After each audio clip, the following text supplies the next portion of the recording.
Personne ne semble faire un bon matin devient une légende. Dans le sanguité, oui,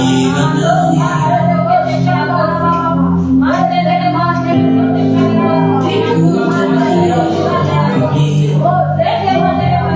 Les résultats sont magnifiques, ce qu'il est là, comme il me semble. Et moi je viens boire ta source, je viens boire ta source. Père, je viens boire ta source, je viens boire ta source. Aujourd'hui moi je viens boire ta source, je viens boire ta source. Elohim, moi je viens boire ta source, je viens boire ta source, je viens boire ta source. Seigneur, je viens boire ta source.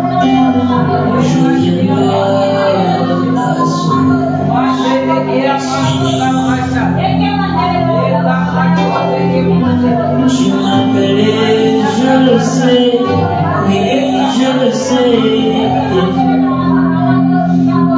Kasingai na mitsubi konani, ezomela tasuki, ezomela ngai na koleba te. Je viens boire à ta source, Père, je viens boire à ta source. Aujourd'hui moi je viens boire à ta source, je viens boire à ta source. Incomplet, moi je viens boire à ta source. Père, je viens boire à ta source. Assoiffé, moi je viens boire à ta source. Moi je viens boire à ta source. Moi je viens boire à ta source.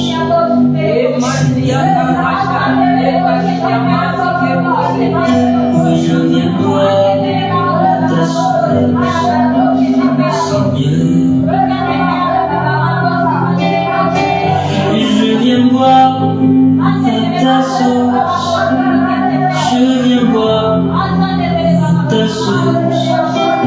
Père, je viens boire à ta source, je viens boire à ta source, je viens boire à ta source.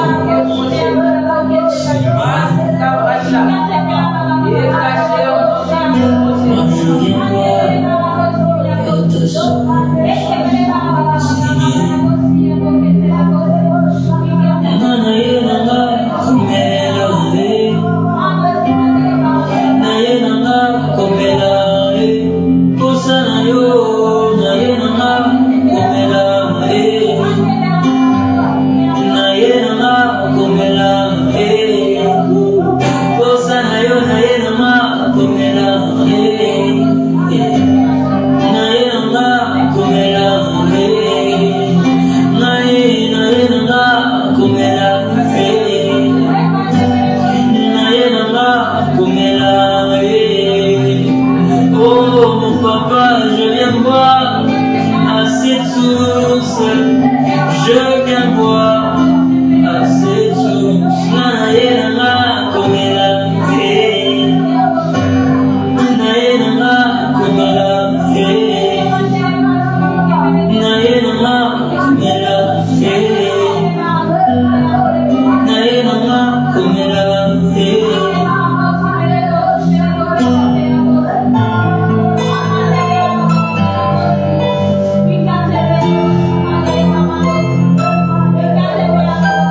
Louange et honneur à toi. Les lettres des temps et des circonstances. Nous te bénissons, nous te rendons infiniment grâce, car tu es l'unique et le véritable Elohim, nous te célébrons. Au nom puissant et glorieux de Yahushua, nous avons ainsi prié.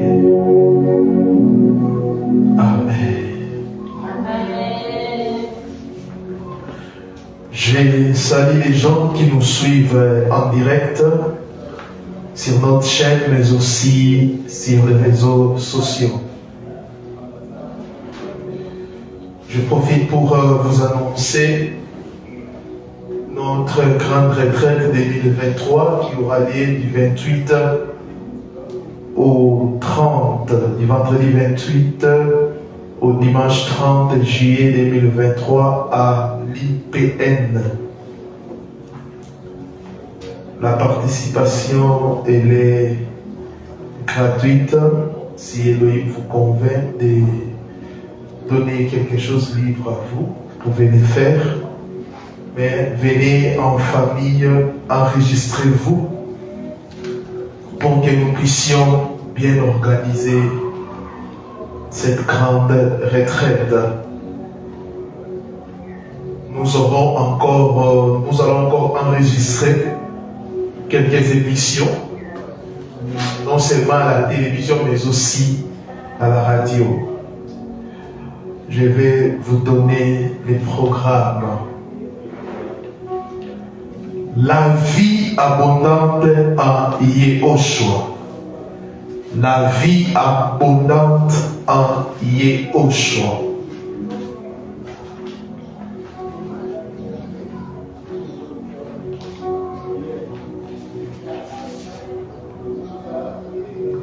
La vie abondante en Yahushua. Nous allons lire la parole du Seigneur.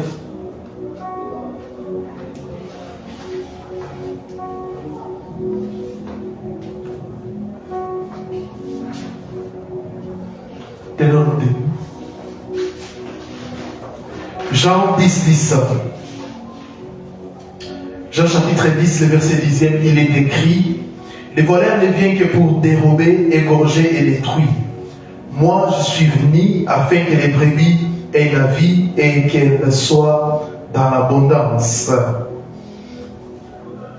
La vie abondante en Yahushua. Si vous ne cultivez pas les valeurs que Mashiach a incarnées, vous ne vivrez pas la vie abondante, la vie que Elohim approuve.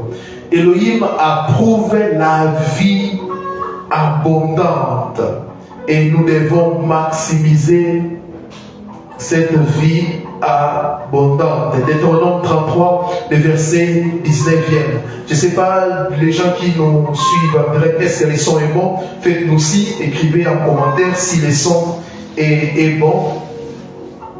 Deutéronome 33, le verset 19e. Ah, gloire au Seigneur, le son est bon, on continue. Ils appelleront les peuples sur la montagne, là ils offriront des sacrifices de justice, car ils seront l'abondance de la mer et les trésors cachés dans les sables. Lorsqu'on parle de vie abondante, on parle de la vie Zoé, la vie d'Elohim dans sa plénitude relativement à tous ses aspects. Je le répète, lorsque l'on parle de vie abondante, l'on parle de la vie Zoé, la vie de Dieu dans sa plénitude relativement à tous ses aspects.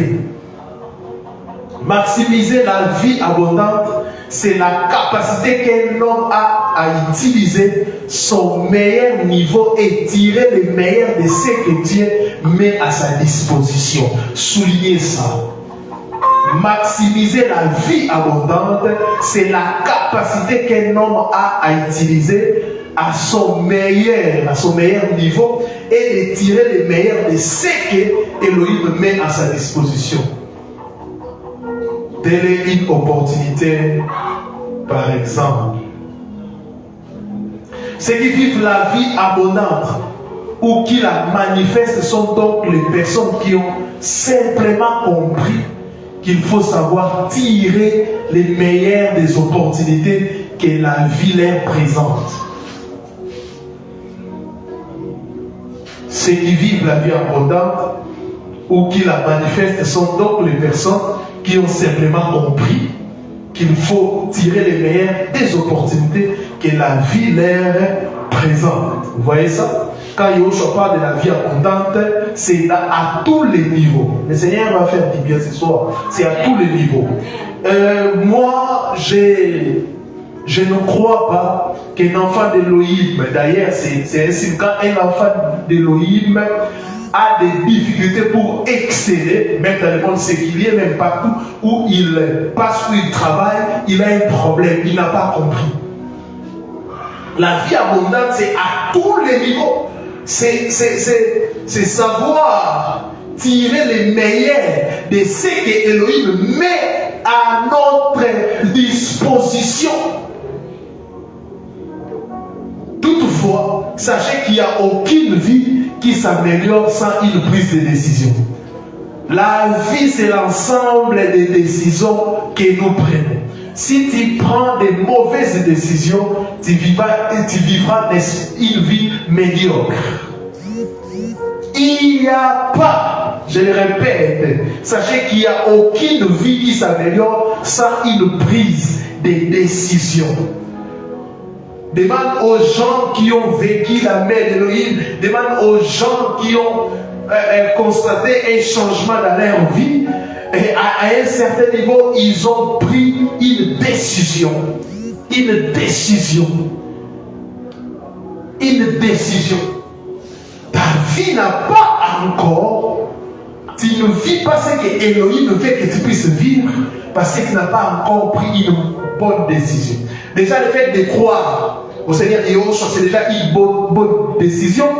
De communier aussi avec les gens qui prêchent la sainte doctrine sans l'altérer, c'est déjà une bonne décision. Maintenant, tu dois manifester les caractères de Mashiach dans ta vie. Oh yes. Rapidement, je vais donner 7 attitudes à développer pour maximiser la vie abondante. Voici 7 attitudes à développer pour maximiser la vie abondante. 7 attitudes à développer pour maximiser la vie abondante. La première chose, accepter que le prix a été déjà payé et que vivre la vie abondante est votre partage. La première chose, accepter que le prix a été déjà payé et que vivre la vie abondante est votre partage. En effet, c'est un fait écrit. Yahushua est mort et ressuscité pour que nous tous, nous manifestons la vie abondante. Cependant, puisque un homme est tel qu'il pense, acceptez que le prix a été déjà payé, sinon votre système de pensée risque d'être un obstacle à la manifestation de Dieu dans votre vie. Acceptez que le prix a été déjà payé. Quand Yahushua a payé le prix, il faut éviter, vraiment il y a comme je le disais hier, l'apôtre Paul est en train de dire, il n'y a pas un autre évangile. Il y a que des gens qui vous trouvent et qui veulent renverser l'évangile de Mashiach. Vous savez que dans la vie chrétienne, quand nous croyons déjà que le prix a été déjà payé, mais il y a des gens qui ajoutent des mais. Yahushua est mort, mais non. Les mais-là annulent l'œuvre de la croix. À Yahushua, nous avons tout. Et vivre la vie abondante, c'est notre partage. Nous sommes des héritiers, nous sommes ses fils. On ne demande pas la vie abondante, mais c'est acquis, c'est un acquis. C'est un acquis, frère. C'est un acquis, sœur. Ne blaguez pas. On ne négocie pas ça. Il y a des choses que Yahushua vous a données gratuitement, la rédemption, la justification, la vie en abondance. Si un prophète, un pasteur te dit, donne l'argent pour recevoir cela, c'est un escroc.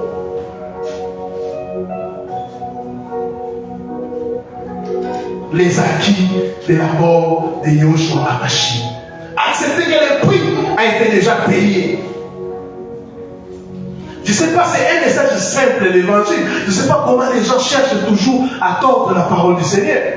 Vous comprenez que c'est pour, comme Paul disait, il y a des serviteurs du ventre. Ils ont faim, ils cherchent à manger. Et pour trouver de quoi manger, il faut prêcher sur les autels de liens. Et les gens aiment de tels messages. Car nous, en Afrique, on cherche toujours savoir qui est derrière ce que je vis. Et vous allez voir une personne, il sait bien que c'est lui l'auteur-compositeur de son malheur, mais il cherche toujours un bouquet mystère. Oncle, tante, papa, telle personne a fait ceci. Non. La nouvelle alliance, tu es responsable de ta vie. Ne dis pas parce que tel a fait ceci. Yahushua Hamashiach nous responsable. Si tu n'es pas responsable de tes actes, en tout cas, tu plairas. Accepter que le prix a été déjà payé, d'accord, et que vivre la vie abondante est votre partage. C'est votre partage. Vous ne pouvez pas acheter cela. Deuxième chose, maximisez votre vie par le travail. Maximisez votre vie par le travail. Écrivez ça même en commentaire. Maximisez votre vie par le travail.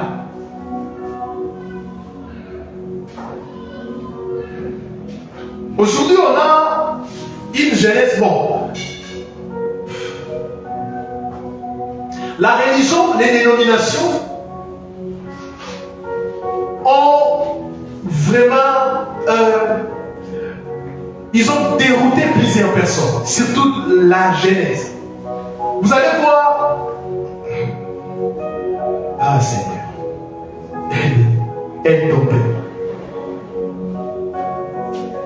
Je ne sais pas qu'est-ce qui se passe, mais toute une majorité, la majorité des jeunes commencent à courir après les ministères. Pourquoi? Parce qu'ils ont vu des hommes et des femmes qui se sont enrichis derrière la Bible. Aujourd'hui, les modèles des serviteurs, il faut avoir ça, il faut voir. C'est pour ça que je disais à quelqu'un, comment vous voulez que les jeunes puissent travailler si ils sont en train de voir leurs modèles gagner, escroquer les gens, gagner la vie facilement derrière la Bible?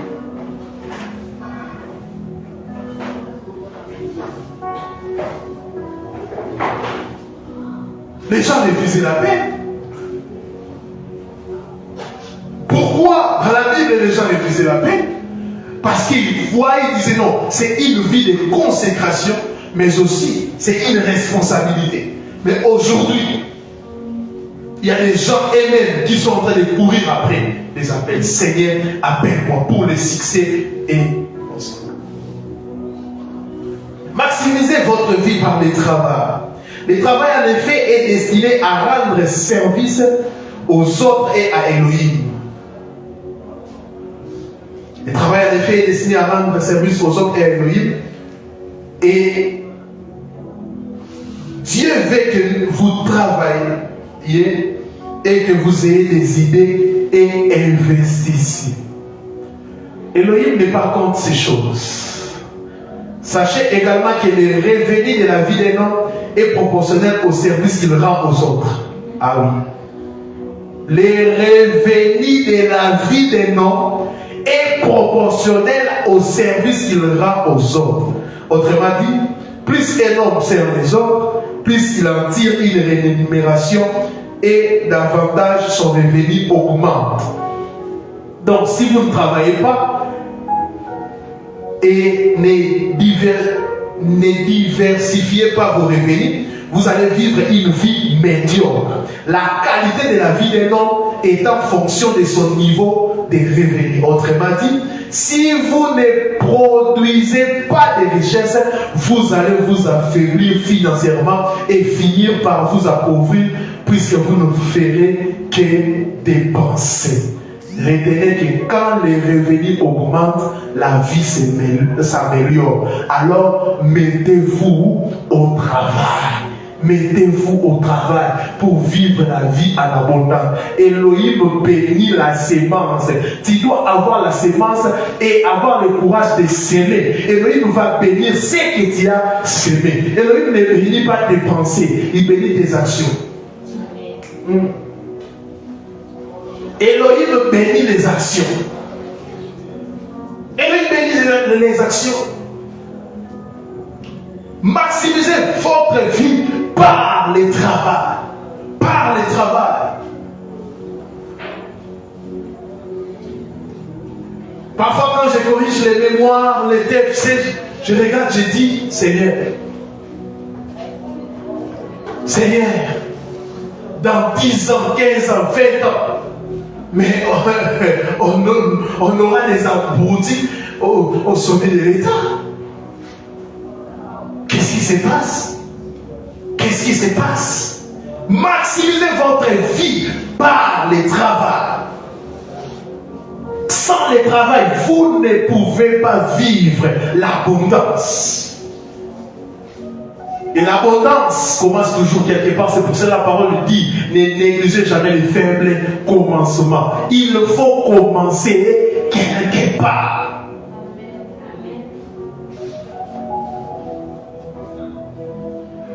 Et surtout dans la vie, il y a des gens qui comptent. Ils ont des frères, ils ont des parents. Ils peuvent échouer, mais tel frère peut l'aider. Si tu es un héros, si c'est toi, vous savez, il y a des gens qui travaillent, bon, par plaisir. Ils négligent le travail, ils sont en train de négliger parce qu'ils ont. Mais il y a des gens qui travaillent parce que si ces gens-là ne travaillent pas de nourriture aussi. À 5 heures, quand le réveil sort, une personne peut prendre le téléphone, il arrête de réveiller. Pourquoi? Je suis fonctionnaire de l'État à tout. C'est pour cela ils ont une vie médiocre. Car ils ne savent pas respecter le travail. Mais il y a des gens, quand les réveils sont habilités à Goliath. Donc c'est sa motivation, il tire sa motivation aux problèmes ou aux obstacles. Il regarde les enfants, il regarde sa femme, je dois sortir, je dois sortir. Ayez la motivation. Vous ne pouvez pas vivre une vie abondante si vous ne travaillez pas. C'est insensé de penser qu'il y a que, je ne sais pas. La Bible dit, ce que tu sèmes, c'est ce que tu vas récolter. Mais il y a des gens qui ne sèment pas. Bon, ils sèment autre chose. Tu sèmes le sommeil, tu seras en bonne santé le matin. Mais tu coupes ton sommeil, tu auras le sommeil dans tes yeux, mais tu auras l'argent.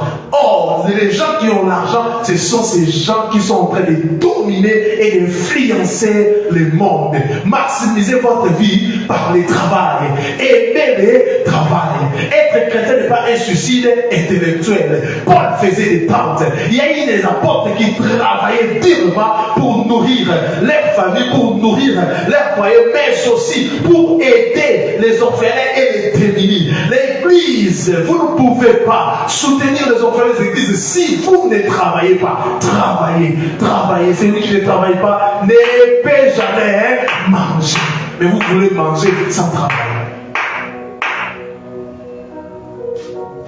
Retenez que quand les revenus augmentent, la vie s'améliore.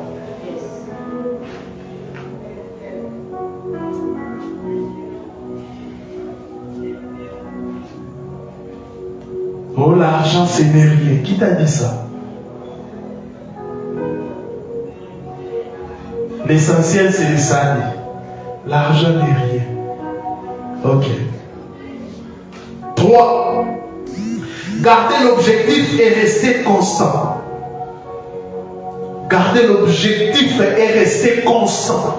Hébreux 12, Hébreux chapitre 12, le verset 10e. Il est écrit: ayant des regards liés au choix, les chefs et les consommateurs de la foi, qui a envie de la joie qui lui a été réservée, a souffert à la croix, méprisé l'ignominie et s'est assis à la droite du trône d'Élohim.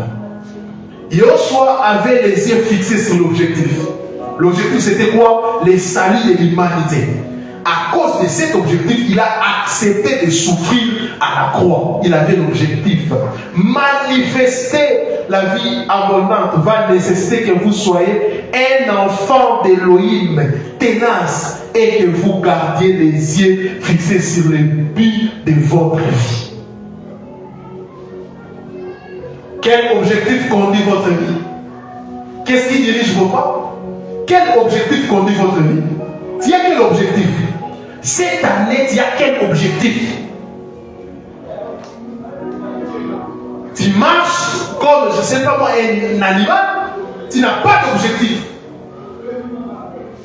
Et tu dois évaluer tes objectifs. Il nous reste que 5 mois pour que nous puissions finir cette année. Tu travailles pour tes objectifs.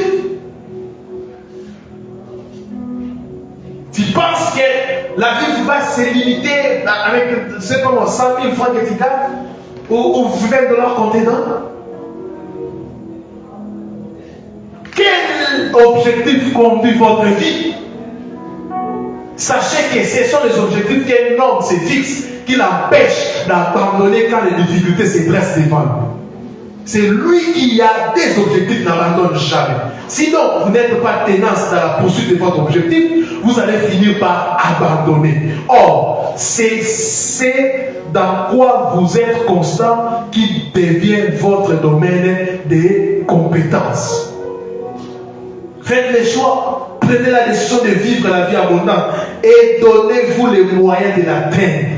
Toutefois, notez que si votre volonté d'arriver à bon port et de vivre la vie abondante n'est pas supérieure à la douleur que vous ressentiez dans votre cheminement pour cette vie, vous finirez par abandonner. Car tout choix a son lot de douleurs. Alors, gardez vos yeux fixés sur l'objectif. Yehoshua n'avait pas beaucoup de temps, 3 ans, pour accomplir son objectif, les saluts de l'humanité. C'est pour cela que Yehoshua ne perdait pas beaucoup de temps. Vous n'allez pas voir, il est écrit que Yehoshua s'est divertissait. Yehoshua passait beaucoup de temps libre, 3 ans, pour prêcher, impacter le monde entier, bâtir l'église, mourir pour sauver l'humanité. L'objectif c'était ça. Et toute sa vie, tout ce que Yehoshua faisait cadrait avec son objectif. Tu sais pourquoi tu n'es pas concentré? Parce que tu n'as pas d'objectif. Tu mets ta tête partout parce que tu n'as pas d'objectif. Tu places ta tête partout parce que tu n'as pas d'objectif. Tu n'as pas d'objectif. Quand on te parle d'une chose, tu sautes sur ça, tu sautes sur toute occasion qui se présente parce que tu n'as pas d'objectif. C'est pour cela qu'on a beaucoup de généralistes au monde. Tu es en train de suivre même des formations qui ne cadrent pas avec ta destinée. Au lieu de maximiser, d'être spécialiste dans un domaine précis, parce que dans le monde actuel, on a besoin de spécialistes et non des gens qui touchent à tout. Ton objectif, c'est quoi? Même le Seigneur ne sait pas où te bénir. Parce qu'il te voit partout. Tu touches à tout. Et une personne sans objectif va, il sera champion en détente. Même des petites choses, tu vas commencer à les suivre. Pourquoi? Tu as beaucoup de temps. Un jour, je demandais à mon épouse, je dis, est-ce qu'il n'y a pas moyen qu'on puisse prier 24 heures, c'est vraiment peu. Parfois, je me réveille à 1 heure, tu pries. Oh, tu sens que des mots et puis, oh, 6 heures. Seulement maintenant.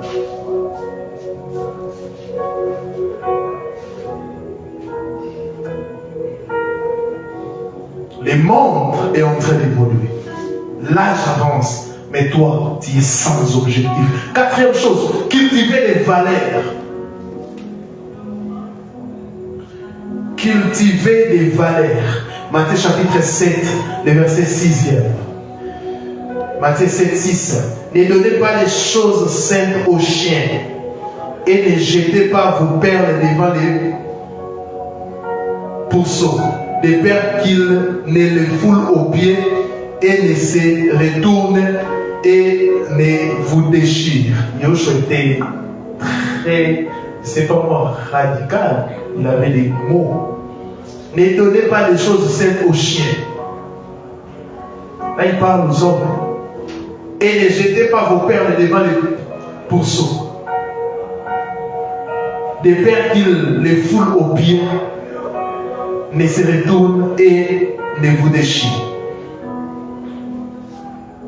Vous savez, cultiver les valeurs est très important car il y a des choses que vous n'allez jamais expérimenter si vous ne faites pas le choix de cultiver certaines valeurs.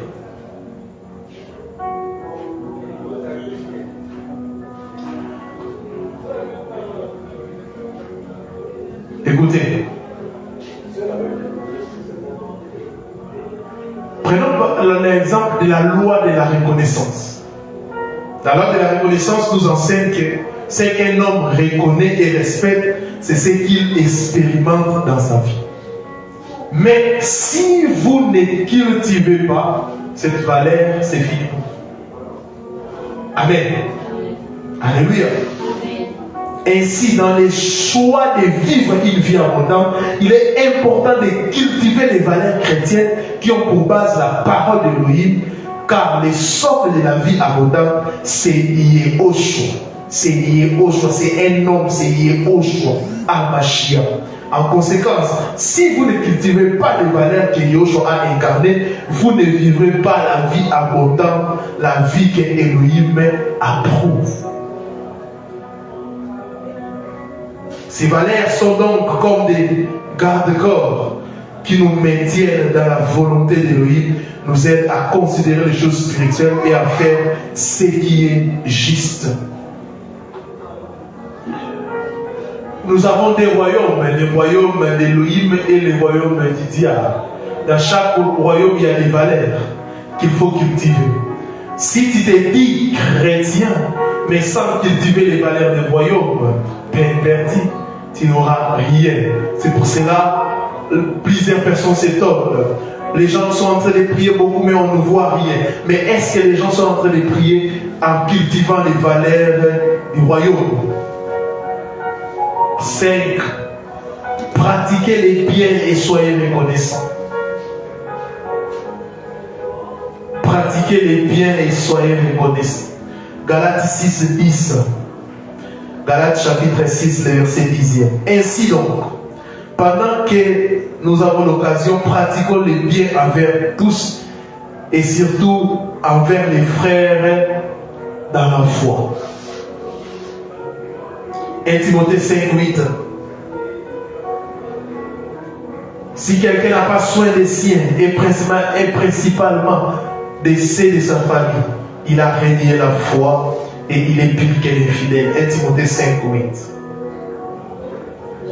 Toute récolte, toute moisson est liée à une sémence. Amen. Amen. Pratiquez les biens et soyez reconnaissants, car Elohim ajoute toujours la vie d'un homme qui pratique les biens. Il ajoute. Quand tu pratiques les biens, tu vas récolter les biens. Il ne vous oubliera donc pas parce qu'il saura que vous avez été un levier pour l'élévation de quelqu'un. Si vous êtes un levier pour l'élévation de quelqu'un, Elohim ne va jamais vous oublier. Vous voulez vivre la vie abondante, mais vous n'êtes pas des leviers pour l'élévation des gens. Sachez que Elohim ne vous bénira pas. De plus, sachez qu'il y a des choses que vous n'allez jamais expérimenter si vous ne savez pas s'aimer positivement dans la vie des autres. Vous savez, quand la Bible dit que celui qui veut être grand parmi vous, qu'il soit les doulos, l'esclave des autres. Quand il n'est pas esclave des autres, il ne recevra rien. Toute personne qui a un talent, même les gens qui jouent au football, ils sont esclaves des autres. Ils travaillent pour qui? Les supporters, ils travaillent pour les autres. Même dans ton lieu de travail, quand tu es en train de travailler, sache que tu travailles pour les autres. Tu travailles pour l'intérêt de la nation. Tu travailles pour les autres. Tout ce que tu es en train de faire, fais-le bien et pour les autres. Par ailleurs, la reconnaissance est une sémence pour beaucoup. En effet, lorsque vous êtes reconnaissant, vous s'aimez pour qu'on vous fasse à nouveau du bien. C'est ça? La reconnaissance, l'ingratitude a bloqué la porte dans la vie de plaisir. L'ingratitude. L'ingratitude. Comment on peut te faire du bien et tu nies cela? Un jour tu te réveilles, tu nies cela. Ah, c'est la manie. C'est grave. Et ce sont des lois spirituelles que vous brisez. Ce sont des lois spirituelles que vous brisez, car Elohim ne bénit jamais l'ingrat. Si tu es ingrat vis-à-vis des hommes, Elohim aussi dira, si j'ai béni cet homme, un jour, il va me dire au sein de la manie. Vous savez, vous voyez que c'est un acquis, la vie en abondance, c'est un acquis en abondance, c'est un acquis, mais nous devons poser des actes pour que nous puissions vivre cette abondance. Sixième chose, manifester la foi en Yehoshua. Manifester la foi en Yehoshua. Proverbe 10, 22. Proverbe 10, 22. C'est la bénédiction de l'Éternel qui enrichit et il ne la fait suivre d'aucun chagrin. On ne peut pas départir la foi de la manifestation de la vie abondante. Ayez donc la foi à Elohim.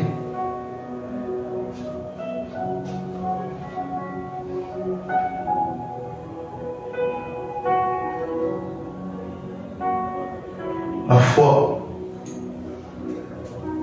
La foi est différente de la pensée positive. La foi est différente de l'espérance. La foi, c'est croire sans douter, croire sans se poser des questions, croire sans se lamenter, croire même si ça fait mal, croire, croire et croire. Plusieurs personnes ont abandonné alors qu'ils étaient déjà à la porte de leur bénédiction.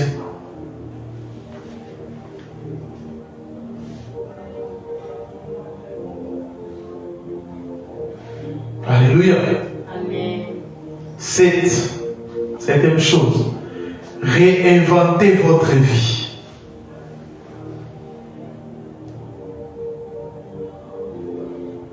Réinventez votre vie. Proverbe 4, 7.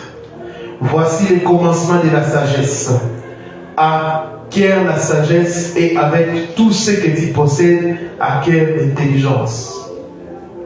Vous devez choisir la vie que vous désirez vivre et refuser de vivre ce que l'on vous impose. Sinon, vous allez passer votre temps à simuler votre bonheur. Vous savez, aujourd'hui, avec des problèmes, on a, surtout en Afrique, à ce qui concerne l'orientation, plusieurs personnes sont en train de regretter pourquoi ils sont passés en dehors de leur destinée. Alléluia. Amen. Alléluia. Elohim a placé l'homme. Il a créé les jardins et il a placé l'homme. Il a placé Adam à l'endroit que Adam devait être. Quand on devient libre ou on devient un homme, c'est quand on détecte sa mission. C'est à quoi Elohim vous a appelé. Alléluia. Amen. Alléluia. Amen. Il y a des gens, quand je dis réinventer votre vie, c'est-à-dire vous devez travailler pour que vous puissiez connaître les chemins que Yahweh a tracés pour vous. C'est ça. Parce qu'il y a des gens, ils sont en train de faire tel métier parce que les parents ont imposé. Parce que les autres ont dit. C'est pour cela qu'il y même à poser la question, qu'est-ce que les autres sont en train de dire pour moi et vous-même? Donnez-vous de la valeur et ayez de la créativité et réinventez votre style de vie afin d'être heureux. En outre, regardez à vous et non aux autres pour créer votre cadre d'épanouissement personnel. Aussi, devez-vous avoir de l'intelligence pour ajuster votre vie et faire ce qu'il faut pour être heureux. Le Seigneur, j'ai l'habitude de dire, quand il y a 10 naissances, même dans une maternité, il y a 10 destinées. Chacun a sa destinée. Alléluia. C'est vrai que Elohim place les gens dans nos vies pour nous aider. Mais cela ne veut pas dire que tu dois suivre la destinée ou les chemins de ces gens-là, mais tu dois garder ta bande. Rester là où Elohim veut que tu puisses être.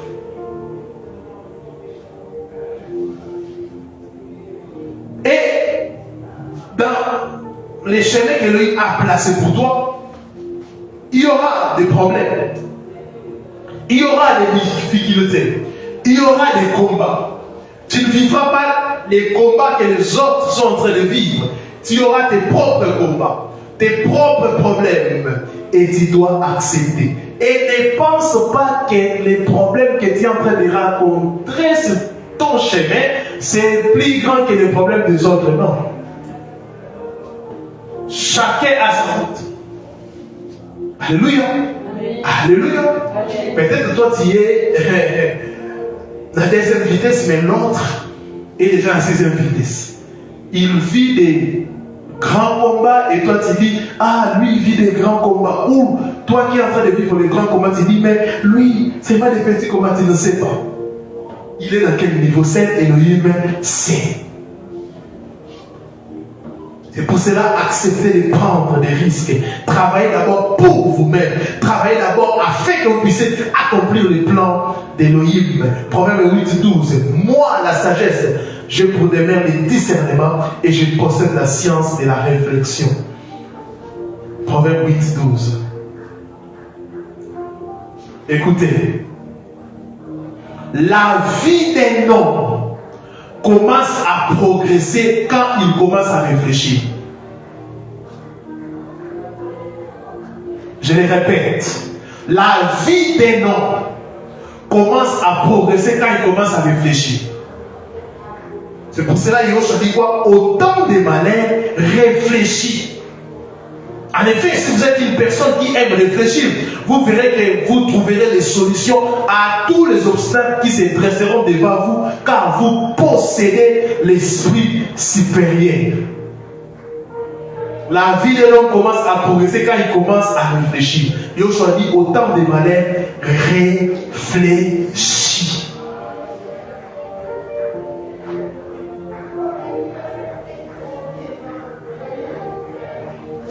Ça m'étonne. des gens sont en train de vivre les mêmes choses. Telle personne vivait avec telle personne. Il faisait telle chose et il est mort. Toi, au lieu de réfléchir, de tirer des leçons, tu continues toujours. C'est pour cela que Yoshua dit, il ne faut pas donner des bonnes choses aux chiens et aux porcs.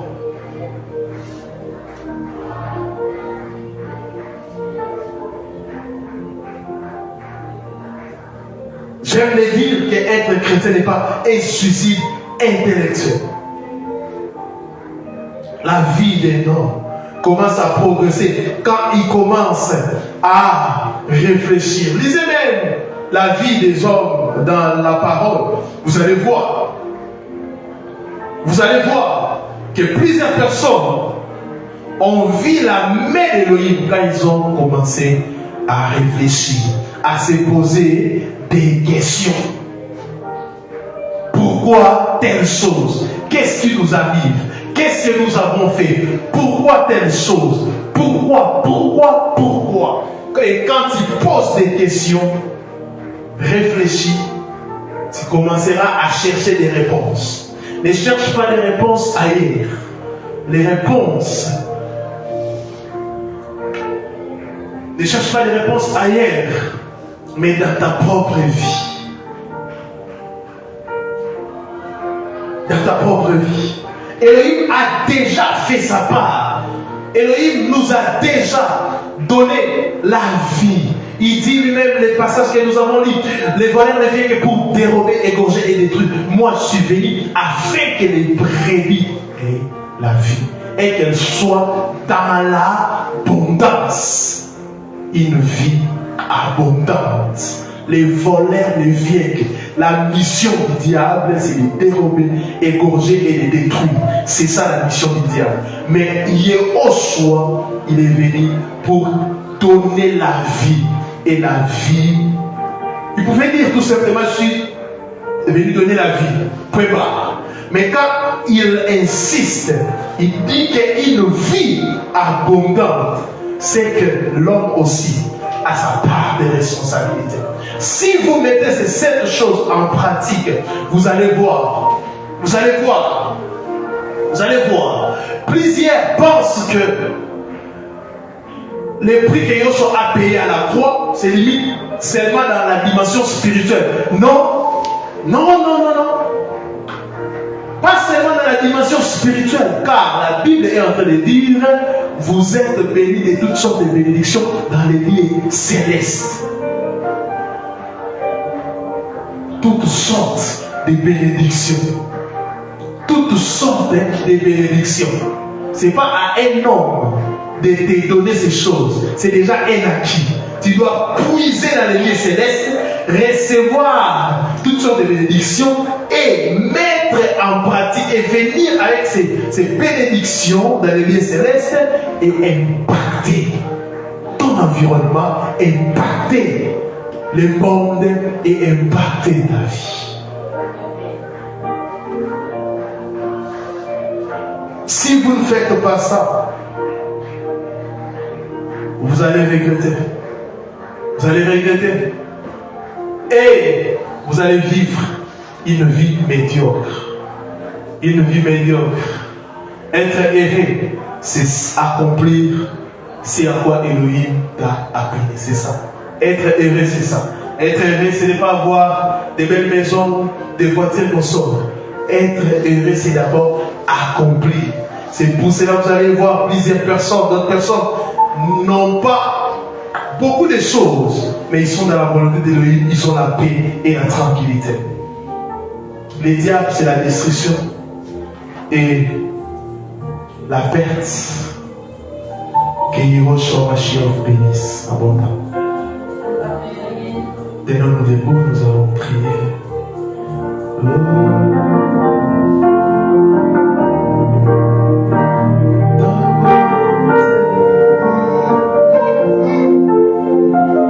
Père,